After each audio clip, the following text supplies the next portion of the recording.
Nandito po tayo ngayon sa baybayin ng Barangay Makiwalo, mga idol. Ito po ang hanap buhay ng mga tao dito ay pangingisda lamang.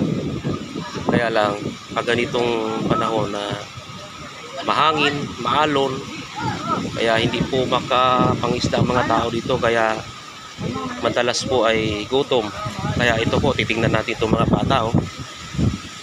Sila po ay nakapila dahil mayroon ditong nagluluto na ang niluto po dito ay karlang, tawag nila gabi, Palawan. ito palawan, sabi na palawan. Yan, masarap yan, may ginagataan. Dito yun, no? Ayan, tingnan nito mga bata, dami pila, siksikan.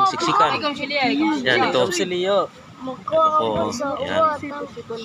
Feeding program. Yan po, feeding program ito dahil nagluluto po dito yung barangay iski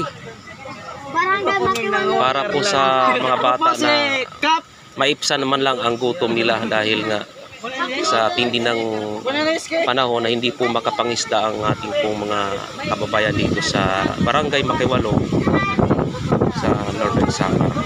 Yan, pila po sila para po sa nilutong ginataan na ano tawag ito? Karlang? Ako nga pala si Kapitan. Palawan. Yan, palawan.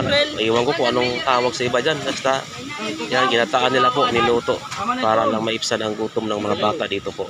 Yan lang po mga idol. Salamat.